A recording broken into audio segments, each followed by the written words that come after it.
Autumn is making its slow and gradual arrival.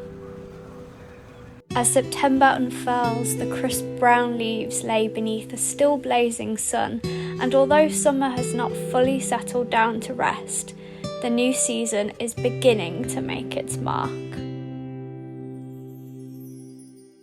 As autumn unravels, I find myself longing even more, if that's possible, for the comfort of books. As the nights get longer and the weather gets wetter, I get to live in my natural happy place, with a cup of tea and a book in hand. And this leads me to think about bookshops. On my quest to build the perfect autumn TBR this year, I set out to one of my favourite independent bookshops called Shrew Books in Foy, and had a little peruse of the bookshelves.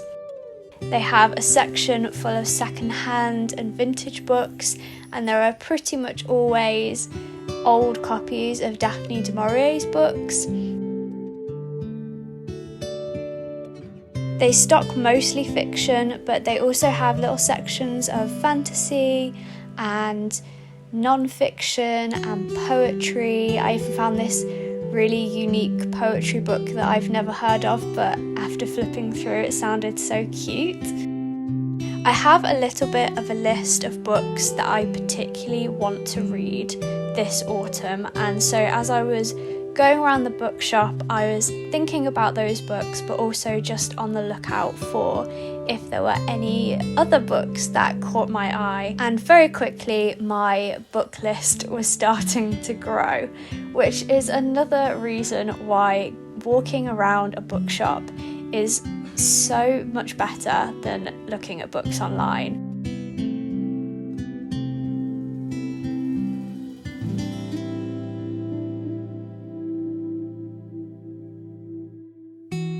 And to finish my autumnal morning on a very warm day, I stopped for a cinnamon bun, which to me is the ultimate autumnal food.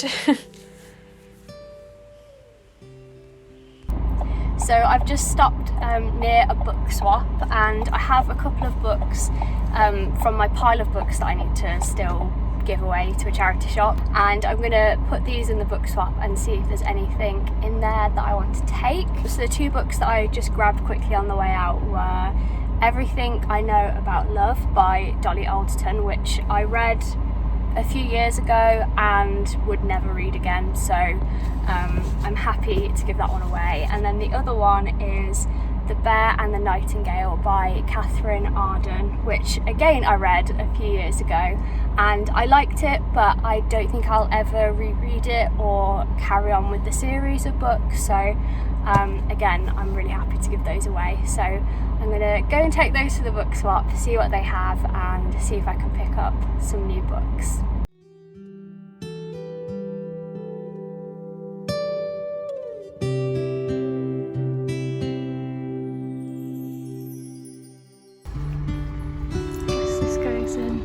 True stories.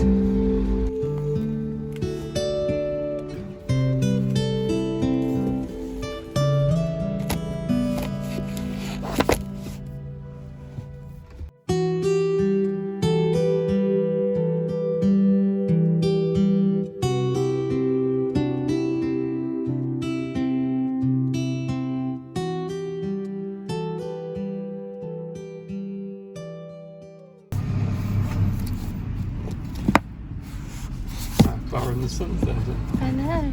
That's cool. Ooh. I love the reason he called the Princess Saldrin. It was based on Fitzgerald's. Really? Is that why? Yeah, that is literally why. Hello everyone. So my book shopping trip was fairly unsuccessful in that I didn't actually pick up any books either at the bookshop or at the book swap. I dropped off my books at the book swap, and the only book that I considered picking up and bringing home was there was a paperback copy of Clara and the Sun, which is one of my favourite books, and I thought even though I own it, I might pick it up and be able to give it to somebody else. But then I thought, well, maybe it's better to leave it for somebody else to pick up who hasn't yet discovered the love of Kazuo Ishiguro. In the bookshop, there were a couple of books that I wanted to pick up when I was there. So I saw a copy of Dracula by Bram Stoker, which has been on my kind of radar of books to read for a little while, but I'm not a big fan of horror, and so I don't know if I'm gonna like Dracula. And the only edition that they had was the Penguin cloth-bound edition, and that was nearly £20, and I didn't want to spend £20 on a book that I didn't know if I was going to be able to enjoy and read the whole way through. And then the other one that I saw that I nearly bought was The Magicians by Lev Grossman, which I've heard lots of things about this series trilogy. I don't actually know how many books there are. There were 3 books in the shop, and I've heard lots of things about it, but I hadn't really done any research into it, and I'm trying to be really careful at not buying books without having done a little bit of research beforehand, so I decided not to pick that up. So I've added a few books to my book list, but not to my bookshelves. As I don't have a book haul to show you, I thought what I would do at the end of this video is share my autumn TBR, because I have so many books that I really want to get to this season, books I'm so excited to read. So this will kind of be an autumn book recommendations section of books that I haven't actually read, but I think will be great. So I'm going to talk about books that I either already own, that have been on my bookshelves for a while, but I've been saving them for autumn, and also books that I don't own yet but are already published, they're already out. They're books that I have on my radar when I go book shopping and kind of look out for. And I'm not going to talk about new release books because there are so many new releases coming out this autumn that I'm so excited about, but I've already talked about the ones I'm most excited about in my last week's video. So if you're interested in the new bookish releases that are coming out that I'm excited for, do check out that video. So let's start with the first book, which is upside down, Divine Rivals by Rebecca Ross. I have already started this book and I'm reading it with a friend. We're buddy reading it together, and it's so good so far. It's so autumnal. It's about a war that is happening between these 2 opposing gods, and different people are fighting for different gods in this war. And we follow one girl who is a journalist, and her brother has gone to fight in this war, and she is kind of documenting things that are happening, and she is also writing letters to him. She writes letters and she puts them into her wardrobe and they magically disappear. But one day a letter is sent in response and magically appears in her wardrobe, and so begins this letter writing exchange with someone who is not her brother but who she doesn't know, but we, the reader, do know. The next book that I already own that has been on my autumn TBR last year, and it's on my TBR again this year, and I just never pick it up because it's so big, but I do really want to read it, and that is Jonathan Strange and Mr. Norrell. I picked this up in a charity shop last year and was so excited to read it, and I think just the size puts me off. It's about 1,000 pages. I don't know a lot about it other than that it is a fantastical version of the past. I believe it's set in the 19th century, and it's about this magician who is living in this time, and it's kind of an alternate reality of our history, and I think it sounds great. There's a TV show as well, and I really want to watch the TV show, but I'm not allowing myself to watch it until I've read this book. Another book I recently picked up in a charity shop is Ross Poldark by Winston Graham. I really want to read the Poldark series, or at least try to read it. I loved the TV show.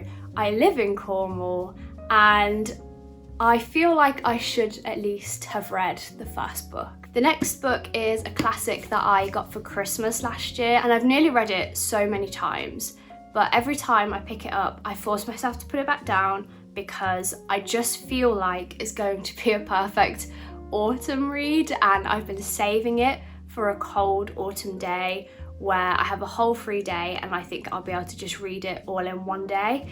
And that is The Picture of Dorian Gray by Oscar Wilde, which is a very beloved classic. Loads of people love this story, and I know the general premise of it being about a portrait of Dorian Gray, and the portrait gets older and uglier instead of the man.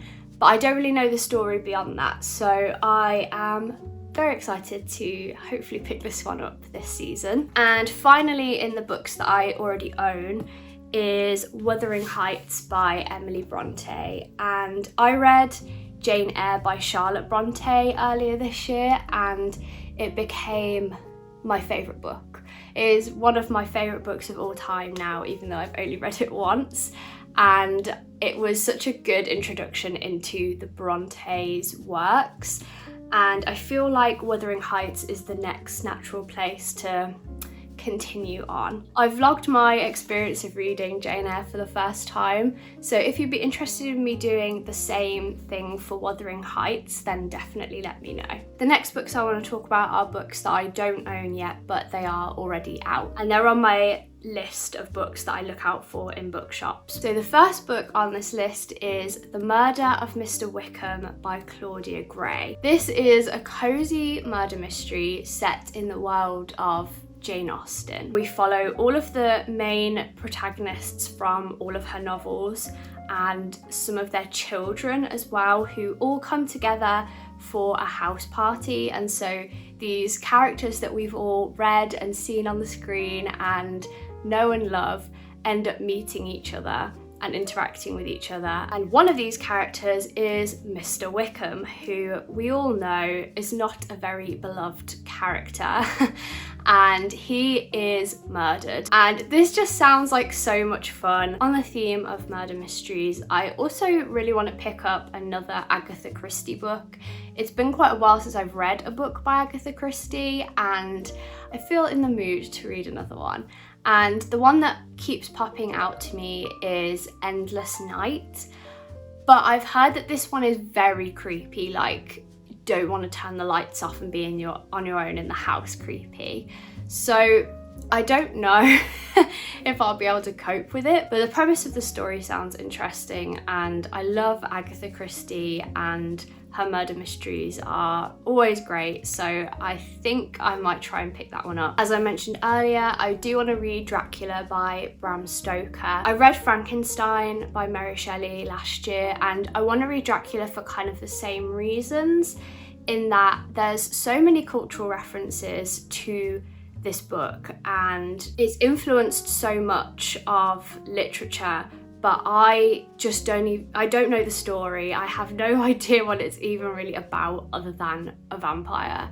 And so I am just really intrigued. I feel like I've been on a quest to read classics that have somehow influenced my reading, and yeah, I've never read them. But I might end up downloading it on Kindle, because most classics you can get for like 50p on a Kindle, and then if I'm really enjoying it, I'll buy a physical copy somewhere. Another classic that has been on my list for ages is The Phantom of the Opera by Gaston Leroux. I love The Phantom of the Opera musical and I love the story, but yet again, it's a story that I love and has influenced me, yet I've never actually read the original book. And I also feel like that is a very atmospheric, creepy, dark autumn read as well. So that's also on my list if I have time to get to it. And yet again, I will probably just download the ebook, and if I'm really enjoying it and getting into it, I'll buy a physical copy. I realise that there's very few fantasy books that I've mentioned there, but that is because all of the fantasy books I'm really excited to read were mentioned in last week's video in the new releases. So rest assured that I will be reading plenty of fantasy as well. Those are all the books that are currently on my autumn TBR. I probably won't end up reading all of those books. I will probably end up reading other books that are not on this list, because my list keeps changing, and every time I walk into a bookshop I see other books that get added to the list and take the place of other books. So we'll see what happens, but those are the books that I am excited about at the moment. Let me know which books you're particularly excited to get to this autumn. I just feel like this is the perfect time of year for curling up with a cup of tea and a good book and shutting the world away. And so I would love to know which books are on the top of your list to get to this year. Thank you so much for watching this video. I hope you have a wonderful day wherever you are in this world, and I'll see you very soon with another video.